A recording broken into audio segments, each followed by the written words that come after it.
Vamos a tratar el día de hoy este terrible, no sabemos si es accidente, incidente, atentado, que ocurrió en la tarde, iniciando la tarde del jueves pasado, en Petróleos Mexicanos, en su edificio central Símbolo, que ha arrojado 36 muertos y más de 100 heridos.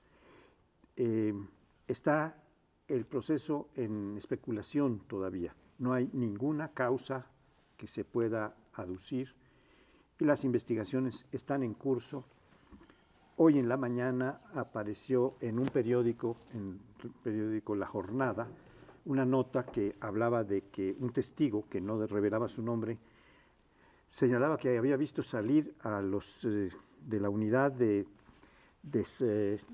¿cómo se llama?, de bombas del Distrito Federal, de la Secretaría de Seguridad del Distrito Federal, había hecho un hallazgo en un cilindro negro, pero poco tiempo después de la publicación fue desmentido por el secretario de Seguridad Pública en el sentido de que no hay ninguna bomba que se hubiera encontrado, que lo único que encontraron fueron cosméticos, y sigue pues la especulación. Pero frente a esta especulación hay también otras.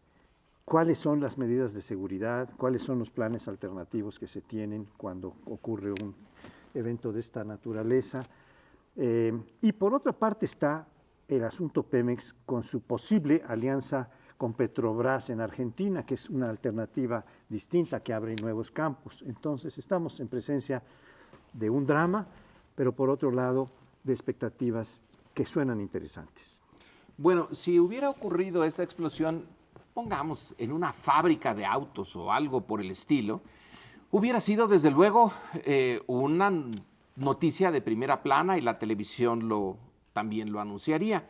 Sin embargo, es el hecho de Pemex, es que aquí hay algo más allá del incidente con toda y la importancia que tiene.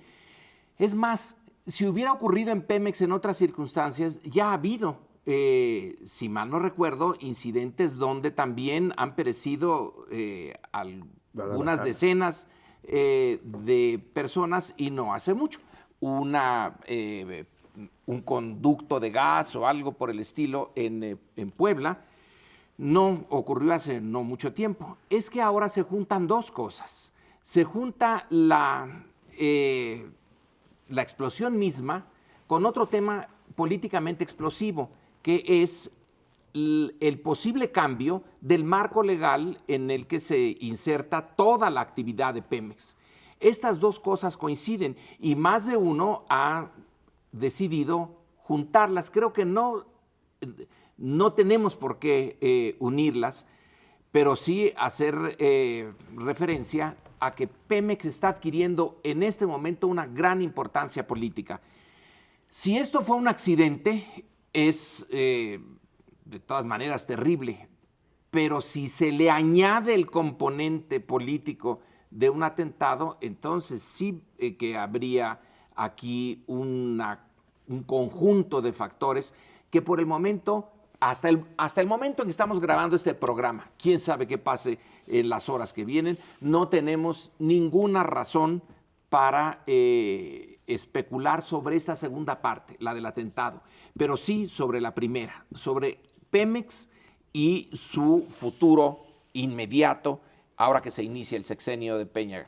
Yo creo que, bueno, pues está todo el asunto de, efectivamente, la discusión de la reforma energética, una eventual alianza con Petrobras, que, bueno, pues es un tema que ya se ha discutido en el pasado sin que haya volado demasiado. De todas maneras, es creo que más un globo sonda que otra cosa. Y está el tema de la seguridad en la paraestatal, como bien dices, Lorenzo, y no hay ningún elemento ahora para decir que ocurrió algo parecido a un atentado. Y cuando hubo atentados contra Petróleos Mexicanos por parte del EPR, fue inmediatamente reivindicado.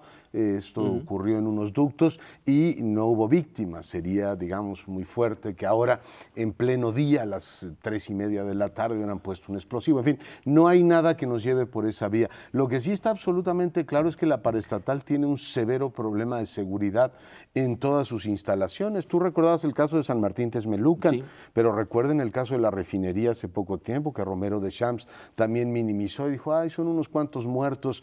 Hubo un incidente este fin de semana en Minas Minatitlán, cada rato hay problemas de ductos en Tabasco.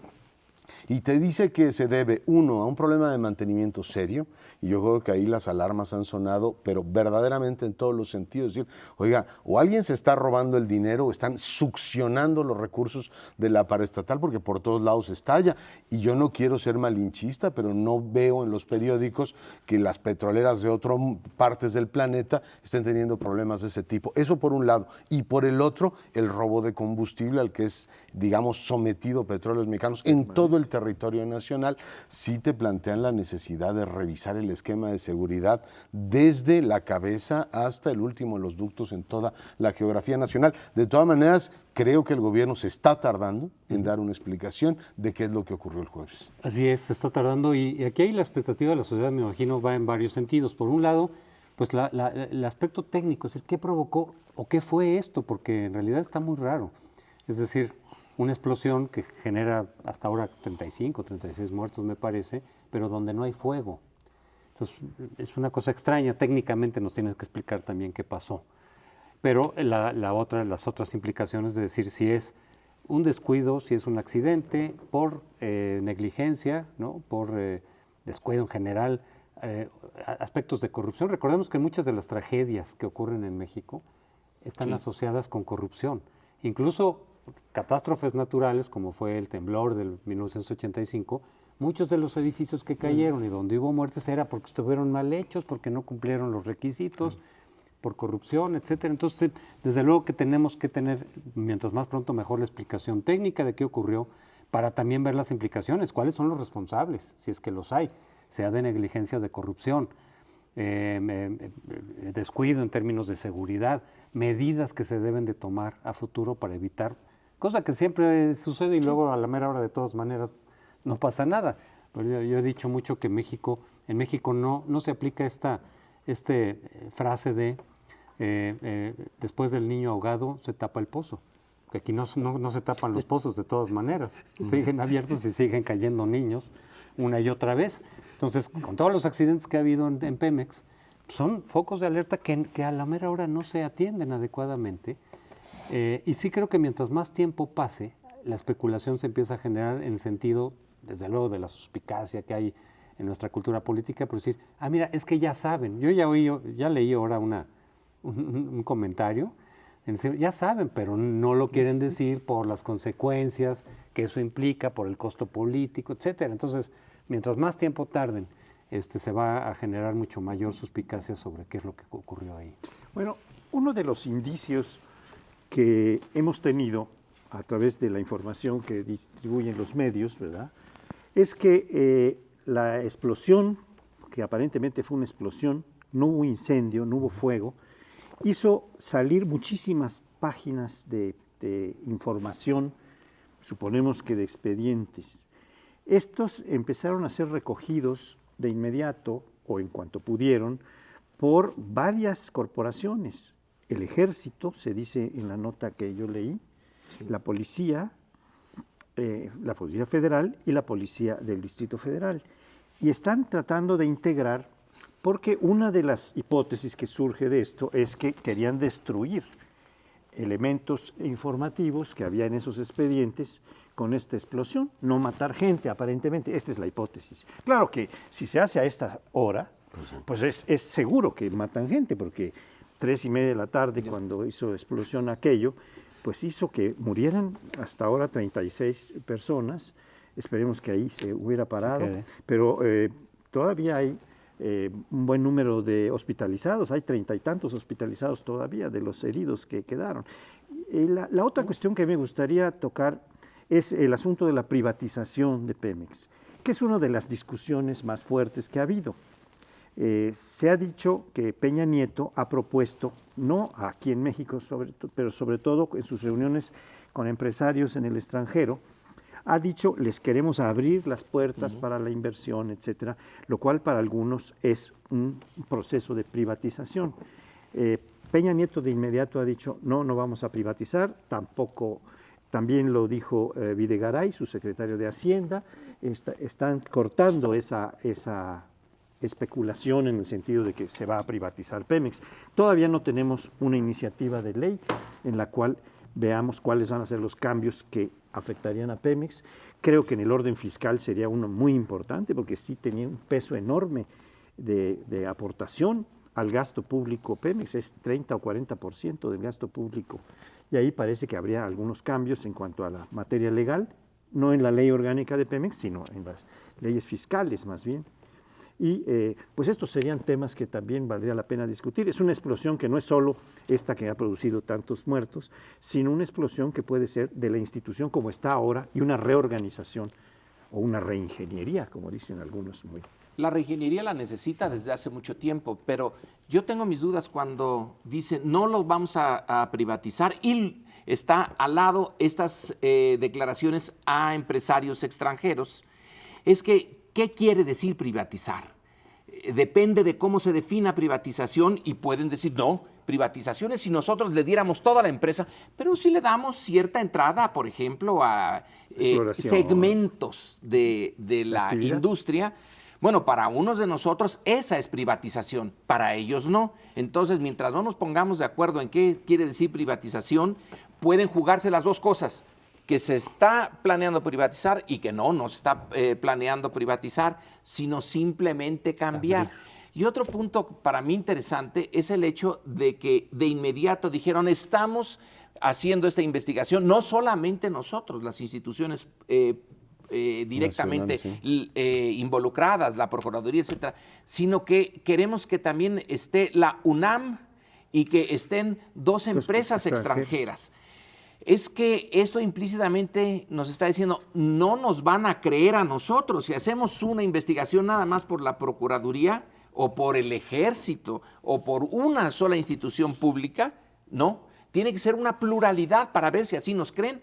Porque como todavía no sabemos qué pasó con la... sí sabemos qué pasó, pero por qué pasó esto del sector Reforma en Guadalajara hace mucho tiempo, esto va por el mismo camino o no. Entonces, de ahí este abanico de posibilidades. Yo creo que es buena idea esto de que entren distintas organizaciones para darle credibilidad, entre otras cosas porque nos merecemos saber qué es lo que efectivamente ocurrió ahí. Veo que ahora el Congreso está muy interesado, están varios senadores diciendo que quieren participar en la comisión, que investigue precisamente lo que ocurrió en Pemex. Creo que tienen derecho, el tema es si la investigación va a ser puramente técnica. Y aprovecho para poner sobre la mesa un tema. Después de lo de Guadalajara, surgió un periódico absolutamente independiente, el que fundó Cepeda Patterson. Siglo XXI, que fue el que marcó la diferencia entre el montón de mentiras que venían acumulando y coleccionando las autoridades y una sociedad indignada y desinformada.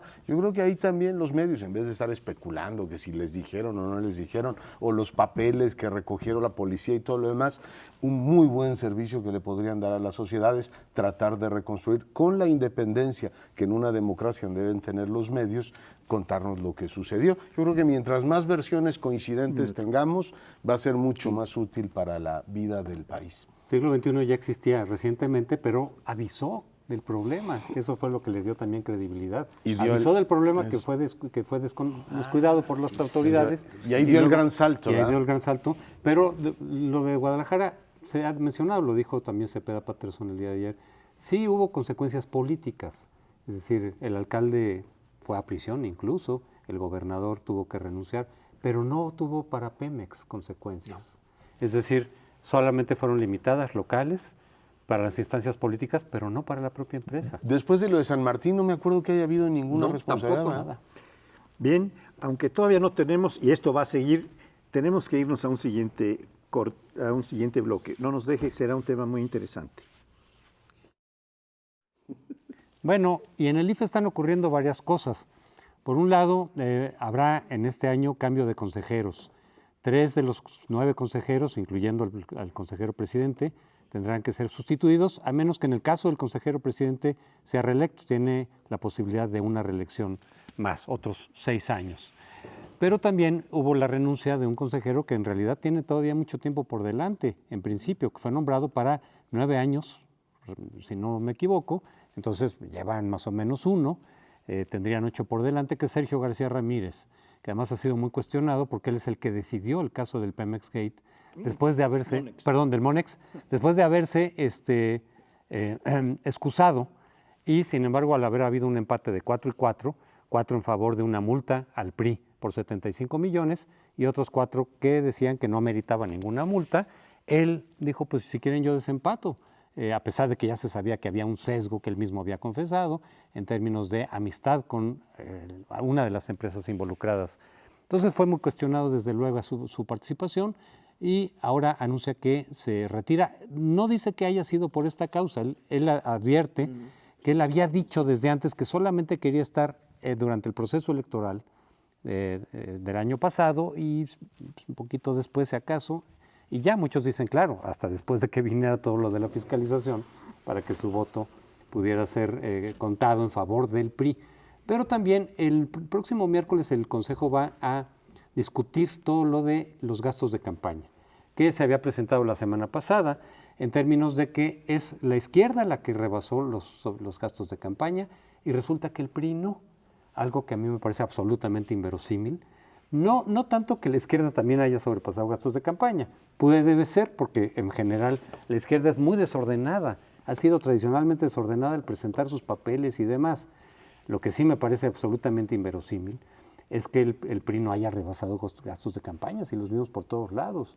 De hecho, y al parecer lo que está en discusión son los criterios que aplicó la unidad de fiscalización, porque parece que aplicó unos criterios muy favorables para el PRI, que no aplicó en el caso de la izquierda.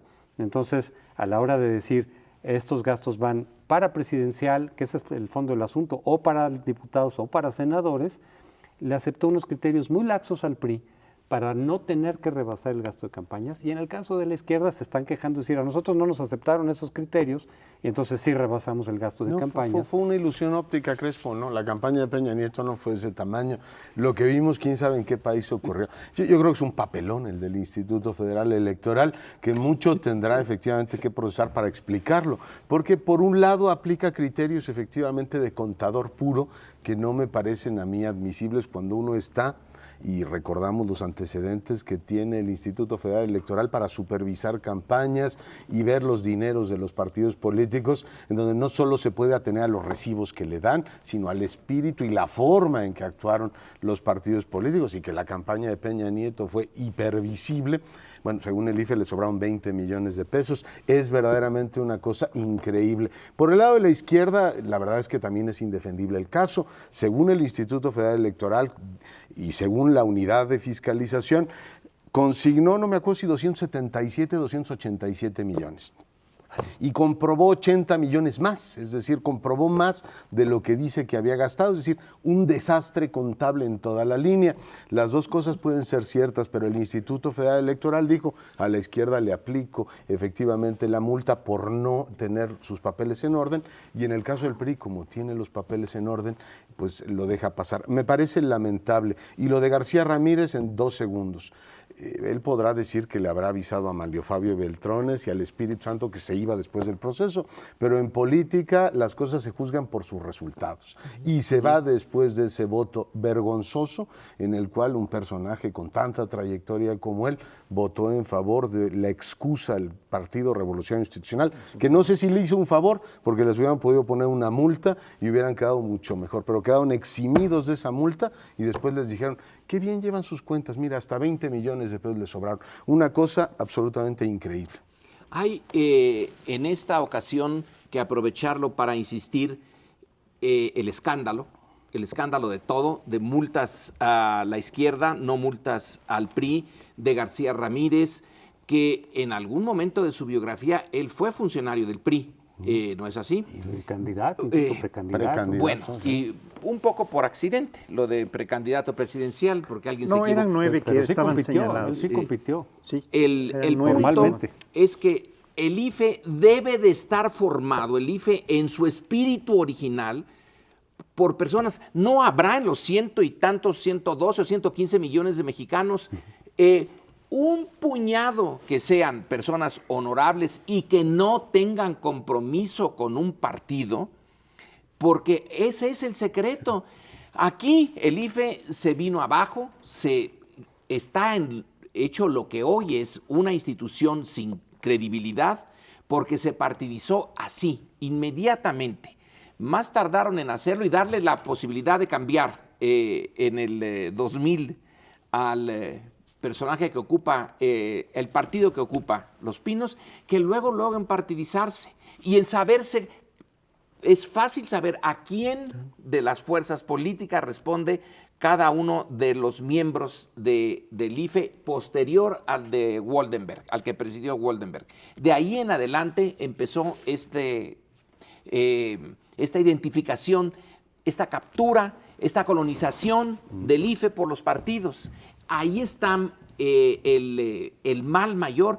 ¿Cómo le hacemos ahora para echarlo hacia atrás y volver al espíritu original en donde haya personas honorables que sepan del tema y que no estén identificadas con los partidos?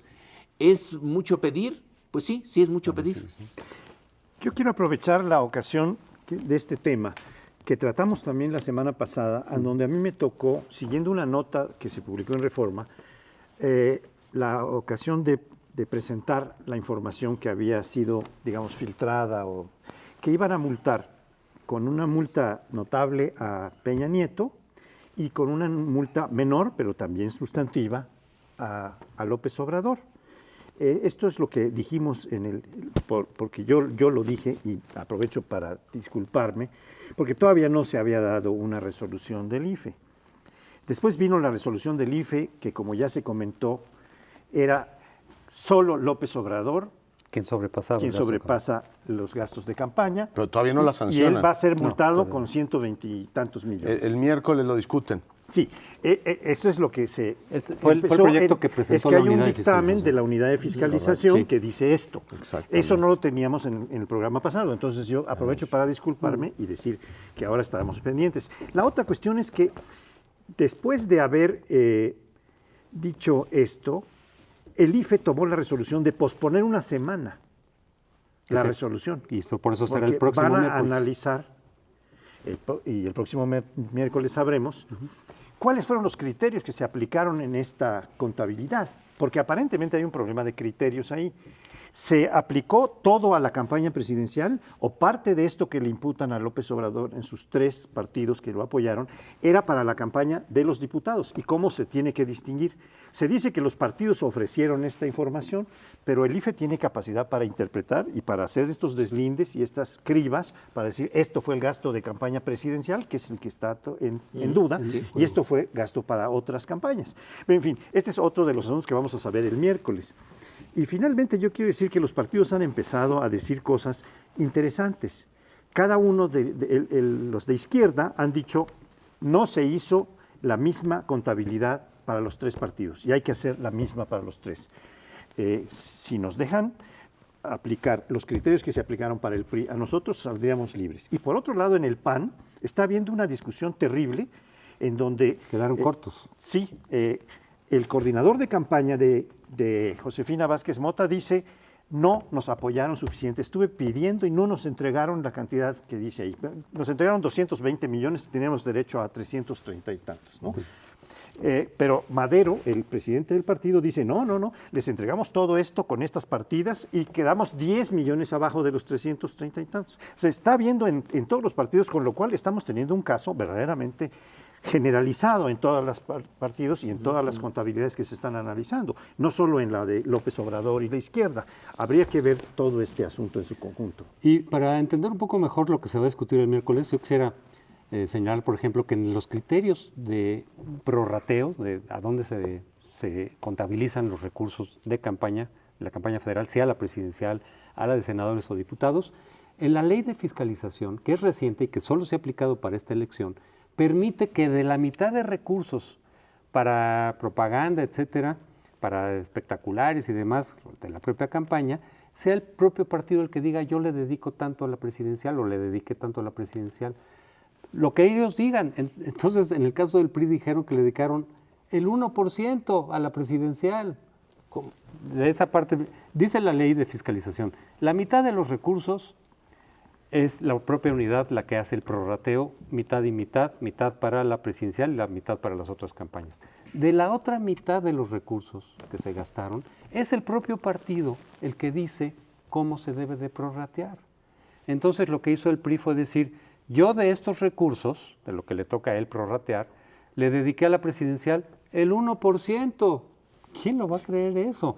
Esa cifra, desde luego era la baja para que no se llegara al sobregasto de campañas. ¿Te puedo hacer una pregunta? Pero nada más una cosa, en la izquierda dijeron que era 17% lo que habían dedicado, el PAN 20% y el PANAL 50%, que es lo más creíble. Todos se ocultaron. Pero a ver, yo la pregunta, tú que entiendes mucho de esto, es, ¿la unidad de fiscalización tiene que atenerse a lo que los partidos digan, así como cuentachiles, o puede suponer políticamente, no políticamente, investigar. es decir, viendo lo que ocurrió, decir, a ver, perdone, a mí no me engañe, yo vi sus espectaculares por todo el país, ¿cómo me viene a decir que solamente el 1%? Precisamente parte de la queja de la izquierda es, a nosotros no nos aceptaron nuestros criterios de prorrateo a la baja en la presidencial, nos dijeron, oiga, no señores, esto no puede ser, pero al PRI le aceptaron el 1%. Y precisamente por eso también, de los 50 millones del Monexgate, que no ameritaron multa, aunque debería de haber ameritado multa, y que eran de la campaña federal, solamente de eso se contabilizó 4 millones, 4 de los 50 millones para la presidencial. Por lo cual quedó por abajo del sobregasto de campaña. Si se hubiera distribuido incluso en 3 partes, es decir, 16 millones para la presidencial, entonces sí hubiera rebasado el sobregasto de campañas. Entonces, ese tipo de trucos y de criterios, pero avalados por la unidad de fiscalización del IFE, que se quedó es corta, lo que entonces. hace que el PRI esté por abajo de Otra del sobregasto pregunta, de campañas. así como la de Leonardo, se dice que en el momento el cierre de campaña de Peña Nieto costó creo que 300 mil pesos o algo así, una cosa de nada. También mi pregunta es, ¿el IFE tiene la capacidad de decir, oigan, en esta cierre de campaña donde había tantos miles de personas, ¿no pudo haber costado esto? Sí, tiene Sí la lo capacidad, tiene. por supuesto. O Por sea, supuesto, ¿se tiene que están hacer esa inhibiendo revisión. de hacer una función sustantiva? Yo creo que sí. Mi punto de vista, a partir de lo que se ha discutido, es que sí. Vamos a ver qué se dice el miércoles, porque entonces ya habrán tenido tiempo, desde luego los propios partidos, pero también los consejeros, para decir, señores, que este informe no lo hicieron los consejeros, lo hizo la unidad de fiscalización, los consejeros revisan, por eso pidieron una semana más. Una observación o ya? Brevemente. Nada más decir que hay en derecho una verdad formal y una verdad material. En derecho penal se puede investigar hasta el fondo, no basta con lo que digan las partes, los testigos, etcétera. Los jueces pueden investigar. También la unidad de fiscalización puede investigar. Esto que nos dicen es correcto en tal medida y tal. Bueno, pero se nos terminó el tiempo, regresamos en unos minutos más. Bueno, y en estas últimas semanas la Suprema Corte de Justicia ha venido desahogando expedientes que venían de la administración anterior. El tema de Florence Cassés, del cual ya hablamos en varios programas, fue resuelto. Y ahora le tocó resolver el tema del amparo que había presentado el ESME para ver si la CFE actuaba como patrón sustituto. Finalmente la Suprema Corte de Justicia, por unanimidad, decidió que tal cosa no procedía y el ESME, por tanto, pierde ese amparo. Es una queja fuerte la del sindicato, diciendo que no les han permitido luchar en el campo de la justicia en México y llevarán, por tanto, el tema tanto a las calles, como lo habían venido haciendo por lo demás en los últimos años, como a la pista internacional, con resultados imprevisibles. En cualquier caso, un expediente que venía colgándose de la administración anterior queda resuelto para la administración actual, que ya no tendrá en principio que abrir ninguna mesa de negociación con el ESME. Podrá decirle hasta irónicamente a Martín Esparza, perdimos, licenciado, la Suprema Corte nos dio palo y no hay manera de reactivar por la vía jurídica el asunto. En fin, queda por supuesto la discusión sobre la autonomía de los sindicatos, sobre el patrimonio del propio ESME y por supuesto el tema político que esto supone. A mí me gustaría aclarar un poco la cuestión legal. La empresa que fue disuelta fue Luz y Fuerza del Centro. A esa es a la que tenía como titular del contrato colectivo el Sindicato Mexicano de Electricistas. Al ser disuelta esa empresa, en la ley laboral está previsto que si otra empresa va a dar el servicio, que es lo que está haciendo la Comisión Federal de Electricidad, en la zona en que surtía, en el centro del país, la Ciudad de México centralmente, pero también otros estados que están en el centro, la Compañía de Luz y Fuerza del Centro daba el servicio, ahora pasa a darlo la Comisión Federal de Electricidad. Entonces, los trabajadores, el sindicato alega, bueno, entonces que nos incorporen, porque hay una figura legal que es el patrón sustituto, que ya mencionaba muy bien Leonardo, que tiene que asumir todas las responsabilidades, la antigüedad, los contratos individuales de trabajo, etcétera, y aún partes del contrato colectivo, creo yo, que se puede asumir por el patrón sustituto. sobre todo si lo demanda este sindicato, que está vivo como tal. Es decir, el Sindicato Mexicano del Electricista existe jurídicamente, tiene personalidad jurídica, tiene patrimonio propio y tiene actividad que puede realizar. Entonces, hasta ahí llegó la cosa. El amparo consistía en que la protección constitucional se diera porque la figura de patrón sustituto está establecida en la Constitución. Está en el 123 el patrón sustituto. Entonces, piden que los amparen para que los consideren en la Comisión de Electricidad como trabajadores, porque los trabajadores que fueron liquidados lo hicieron por voluntad propia, acudieron a la liquidación, pero hubo 16,000 y pico que no acudieron y pidieron que se los contrate en el patrón sustituto. Bueno, esto es lo que acaba de echar abajo la Suprema Corte, en un fallo en el que se dice que la justicia de la Unión no ampara ni protege a estos trabajadores en cuanto a que el patrón sustituto sea la Comisión Federal de Electricidad. Creo que es un asunto verdaderamente importante que va a seguirse discutiendo, pero que todavía tenemos algunos elementos para algún tipo de revisión, aunque haya alguna opinión en el sentido de que ya fue una sentencia definitiva la del amparo. Esta justicia de la Suprema Corte es el final de algo que, así como no nos creemos que las cuentas que los partidos han presentado al IFE sean las reales, que hay unas cuentas formales y otras reales, en este caso también la justicia con los sindicatos, yo tampoco me la creo. Este sindicato tan viejo, de casi un siglo, que es el SME, venía siendo una piedra en el zapato de no el gobierno panista, sino de los gobiernos anteriores. También afectó al PRI. Es un sindicato molesto para las autoridades, que tiene su historia de malos servicios, de corrupción, etcétera, pero básicamente era molesto para las autoridades. ¿Por qué a otros sindicatos que son francamente impresentables no se les trata así? Se le trata así al SME, a mi juicio, por una razón básicamente política.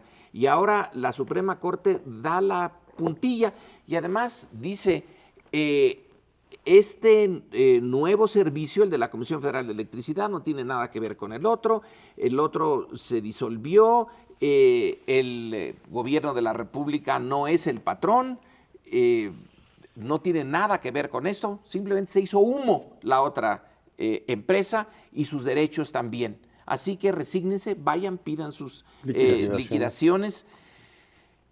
Creo que aquí hay un doble rasero, porque a sindicatos como el de Pemex, por ejemplo, que podrían haberles puesto después del Pemex Gate, del de Pemex Gate, a ese no se le toca para nada.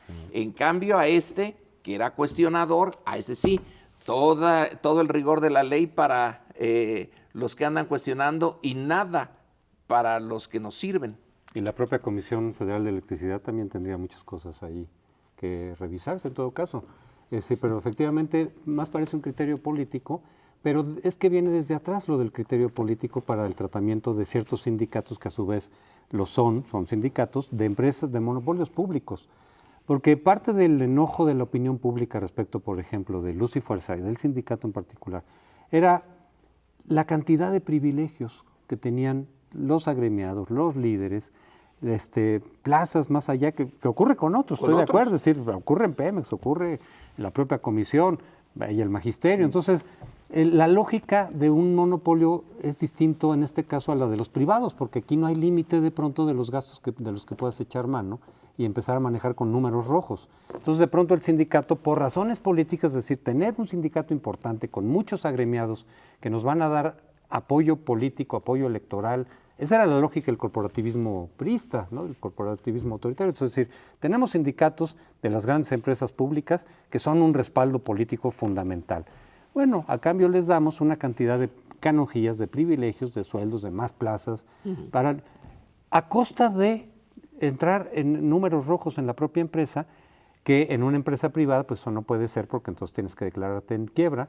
Pero aquí, como es pública, pues echamos mano de los impuestos de la gente, de la contribución, para que, manejándose números rojos, pues se vaya hasta el infinito, hasta que sea insostenible, pero estoy de acuerdo. Si el criterio técnico de decir, a ver, señores, es que esta empresa ya no puede funcionar así, digamos, Luz y Fuerza, por esas razones, ya no puede prolongarse.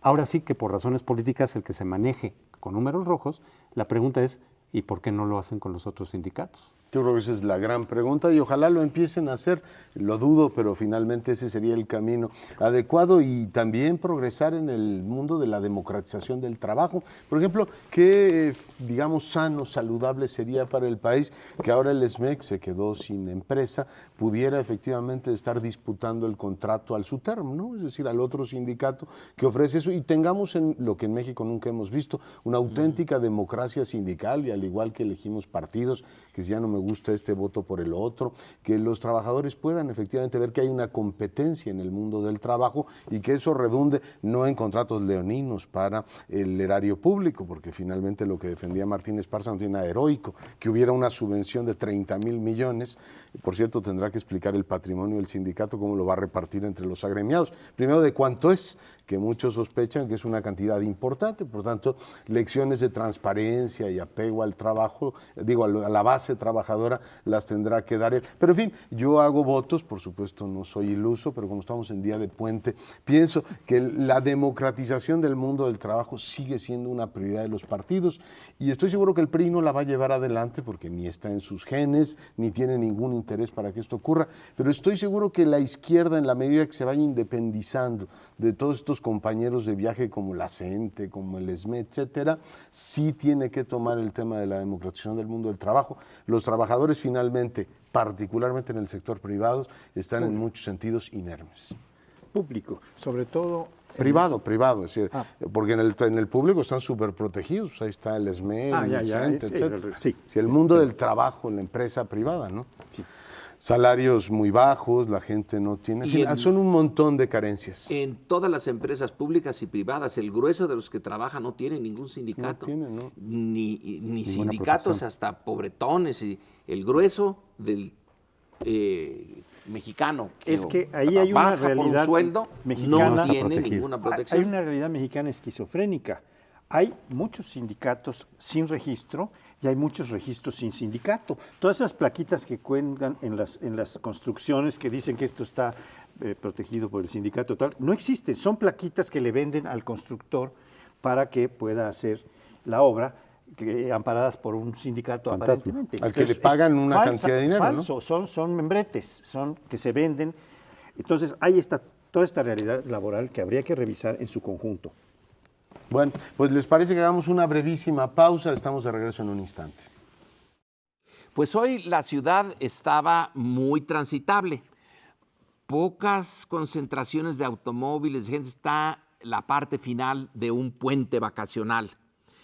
Y creo que la mayoría de los habitantes de este país sabían del puente, estaban interesadísimos en el puente, pero no en la razón de ese puente, la razón formal, que es la celebración de dos constituciones. La de 1857, que el 5 de febrero es su acta de nacimiento, y luego la de 1917. Los constituyentes del 16 estaban conscientes de lo simbólico del día de mañana, que será el 5 de febrero, y entonces también su constitución, aunque estaba acabada de tiempo atrás, decidieron que fuera el 5 de febrero. Las dos constituciones se elaboraron en Querétaro. Eso es lo que se celebra. Bueno, yo propongo hay muchos temas y temas importantísimos sobre las constituciones. Por ejemplo, el que nuestras constituciones, la de 1824, la de 57, la de 17, hay otras en el medio, son unos esfuerzos hechos por las élites. Un buen estudio de la Constitución del 57 nos muestra que quienes hicieron esa Constitución se parecían poquísimo al grueso de los mexicanos, que entonces eran un mundo rural más, pero totalmente rural. No, la hicieron gentes de las ciudades, educadas, etcétera. La de 1917 es más o menos lo mismo, aunque no tan claramente. Ahí sí había algunos cuantos representantes de obreros por eso se metió el artículo 123, el del trabajo, ya hasta el final, porque se les ocurrió ponerlo ahí, pero no fueron muy representativas de los mexicanos. Y la idea central es que las constituciones reflejaran lo que se quería hacer, no lo que se era. Las constituciones anglosajonas son al revés, reflejan lo que ya existía. ¿Qué tan problemático es esto de que nuestras constituciones reflejen lo que se quiere ser, pero que no se es y que nunca se llega? Hay quien habla, estimadísimo Lorenzo, amigos, es de una constitución real y una constitución formal. La constitución real es la que incorpora a todas las fuerzas y está en vigor en conjunto de sus reglas, con las dominancias que haya de distintas secciones de la sociedad que tienen sobre otras secciones de la sociedad. Esto es la constitución real, ¿no? Un señor que se llamó Ferdinand Lassalle, fundador del Partido Socialista Alemán, tiene una obra fundamental que se llama ¿Qué es la Constitución? Y él habla de estas dos constituciones. Y la constitución ideal sería una legal que hubiera incorporado a todas las fuerzas que él llamó factores reales de poder. Factores de poder les llamó, como los llama González Casanova en su libro de la democracia en México, hablando de los empresarios, del ejército, de la iglesia, de los caciques, etcétera, etcétera, para México. Yo quisiera decir dos cosas en relación con la Constitución de 1857, que como ya bien dijiste, se conmemora el mismo 5 de febrero. Una, fue una Constitución que se dio después de guerras terribles, después de haber tenido 3 constituciones anteriores que nunca estuvieron plenamente en vigor, que fueron la de 1824, que fue la primera federal y la primera constitución del país, por cierto. Después 2 conservadoras, una de 36 y una de 43, que ponen en vigor un sistema no federal, sino central. Los estados se vuelven departamentos y se constituye una nueva forma de gobierno. Después la del 57, que ha tenido las guerras terribles del siglo XIX, se constituye, pero no entra en vigor. Y pronto tenemos la invasión de las tropas francesas que vienen a imponernos a un personaje, a Maximiliano, que deja derogada la Constitución y establece un decreto pues imperial que hace las veces de Constitución. Esta Constitución solo entra en vigor hasta que Juárez es declarado presidente y la recuperación y reconstrucción, restauración, se le dice, de la República se establece. En 17, en cambio, sí hay una, y ahí quisiera hacer un matiz diferente de lo que tú dices, sí había muchos representantes revolucionarios, algunos eran obreros y campesinos, y otros, la mayoría, eran militares de la zona triunfante de la revolución que fue la carrancista. Jara, Mújica, eran representantes típicos del ejército, de un ejército popular que hizo una revolución para distribuir la riqueza, para hacer la reforma agraria, etcétera, muchas cosas. Y el artículo 123 lo propuso un líder socialista de Yucatán, don Héctor Victoria, en 1917. Entonces creo que estamos celebrando cosas que son contradictorias, que hay que volver a analizar en sus contradicciones, porque son contradicciones que estamos viviendo todavía hoy. Y esta conmemoración sería mejor hecha si se hace con un análisis. Qué bueno que nos recuerdas que el puente, efectivamente, estamos conmemorando la Constitución, porque a menudo se nos olvida. Yo haría 3 apuntes rápidos. Uno, a mí me gusta esto de que la Constitución tenga esta parte aspiracional, que nos recuerde en todo momento que estamos unidos, que somos una nación y que aspira a un conjunto de objetivos, aunque estos no se alcancen, por ejemplo, la educación o todo lo que tiene que ver con el mundo del trabajo, etc. En fin, los derechos sociales. El que no se alcancen no quiere decir que no son una aspiración permanente por la que vale la pena luchar. Sigo viendo en el texto constitucional un aparato, este sería el segundo apunte, absolutamente pues, una selva intrincada en la cual es muy difícil el ciudadano normal que se meta. Son artículos larguísimos con un montón de paréntesis y un montón de apóstrofes, es numerales, es un documento ilegible. Y a mí me gustaría más tener un documento como con los grandes derechos y las grandes prohibiciones que estuviera al alcance de todos los ciudadanos y no fuera solamente el manejo de abogados y élites, sino un documento que pudiésemos entender todos. Por cierto, el instituto encargado de este tema lo está traduciendo a todas las lenguas, la Constitución, el documento constitucional, a todas las lenguas que se hablan en este país. lo cual celebro. Y el tercer elemento ligado a esto es que habría que poner la dieta a la Constitución de los elementos visiblemente demagógicos. ¿Cuál es el primero de ellos? Esto de que hay una planeación democrática en el país. Todo este asunto ahora que está empezando la administración de que va a haber una consulta democrática y nos van a preguntar que el Plan Nacional de Desarrollo se va a integrar así, así. Digo, desde que yo tengo uso de razón, que ya son muchos años, los planes nacionales de desarrollo se integran en una mesa, lo que hacen es consignar un documento para cumplir una obligación y después nadie se acuerda de ello y por tanto pues le podríamos quitar perfectamente todo esto de la planeación democrática y creo que los auténticos autócratas de este país dirían, bueno, ya menos simulación, de todas maneras, el plan, digamos, de trabajo del gobierno no pasa por ese documento. En este aspecto de una constitución aspiracional, y mencionabas tú lo de los países anglosajones, ¿no? Que es un poco lo que hay en ese momento, pero también esas constituciones, la de Estados Unidos en particular, son precisamente ligeras, son simples, son procedimentales, son las estructuras básicas, lo que decía Leonardo, es decir, los derechos básicos, las obligaciones básicas, los procedimientos básicos. Y creo que tenemos en América Latina un vicio, probablemente derivado de nuestra historia cultural, etcétera, de meter las aspiraciones a la Constitución con todo detalle a veces, que las hacen precisamente complejas, que las hacen cargadas, en donde de pronto decir, bueno, pues hay que aspirar a que nadie se muera de hambre, entonces pues mételo a la Constitución, como si por arte de magia eso ya garantizara un derecho. Exacto. De decir, ahora métele lo del trabajo, pero con detalles. Vaya, hasta el dinero que se les da a los partidos está en la Constitución, ¿no? La unidad de fiscalización está en la Constitución. Está en la Constitución, o sea, los detalles que luego ya es difícil de quitar porque a lo mejor hay que cambiar un poco el presupuesto, pues sí, pero está en la Constitución y entonces no es tan sencillo de quitar. ¿Verdad? O sea, hay una cantidad de detalles que la hacen engorrosa, la hacen difícil de manejar y de cambiar también, que creo que es muy típico de los países latinoamericanos, pues son constituciones enormes en comparación con las de los países anglosajones. Y las hacen irreales, sí. Que es lo más terrible, y las hacen incumplibles en algunos aspectos.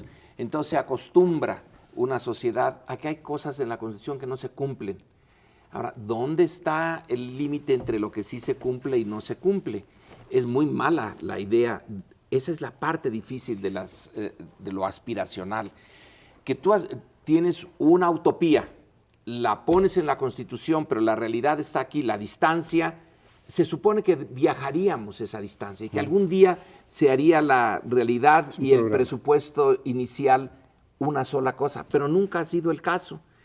Ahora también ya no tenemos tiempo, pero sería bueno discutir la posibilidad de hacer una nueva Constitución que se abrió sobre todo cuando el PRI dejó los pinos y llegó el PAN y se propuso que para que hubiera una verdadera transición era necesario un nuevo marco. Nos quedamos con las mismas instituciones que había en la etapa anterior de nuestro desarrollo político y a lo mejor ahí está una de las explicaciones por las cuales yo creo que no transitamos por donde debíamos de haber transitado entre el 2000 y el 2012, porque se quedó una buena parte de lo anterior en la Constitución. Una nueva Constitución hubiera abierto un montón de posibilidades, la hubiéramos podido adelgazar, la hubiéramos podido hacer distinta. No fue el caso. ¿Por qué no se pudo hacer esa Constitución? ¿Sí? ¿Tenía tiempo? Sí. Es que hay dos cosas que a mí me gustaría aclarar. Una es que una Constitución moderna debe tener dos partes, la que llaman dogmática, que es decir, el conjunto de derechos, los derechos humanos, etcétera, y la parte orgánica, que es cómo está organizado el gobierno y los otros órganos del Estado, ¿no? El legislativo, el ejecutivo y el judicial, y ahora los órganos constitucionales autónomos como el IFE, el Banco de México, etcétera. Hay dos partes, las dos tienen que ser revisadas, yo creo. Y hay otra cuestión que quisiera aclarar, que es, algunos artículos se hicieron extensísimos, son los artículos fundamentales. El tercero, de la educación, el 27 de lo agrario, de lo rural, y el 123. Son artículos demencialmente largos. Y otro muy largo es este que ya aludía José Antonio, el 41, que se refiere a los procesos electorales, a los partidos políticos, al financiamiento, a los medios masivos de información. Se hizo un artículo larguísimo. Y otro muy grande es el del Distrito Federal, porque en el 122 está incorporado todo el Distrito Federal con su Constitución. Por eso se dice, no puede haber una nueva constitución del Distrito Federal. Ya está en el 122, que es larguísimo, tiene cuatro capítulos. Pero la pregunta sigue siendo válida, es una de las muy pocas transiciones, si no ha tal nombre cambiado. puede tener la nuestra, que no fue coronada por una nueva constitución. Si no es que la única, ¿eh? Probablemente la única, sí. Y quizá ahí también esté una de las razones por las cuales no ha sido muy buena la coronación de nuestra transición, pero ya nos tenemos que ir. Muy buenas noches, pásela bien en lo que queda del puente y ya mañana a trabajar dentro de la Constitución. Buenas noches.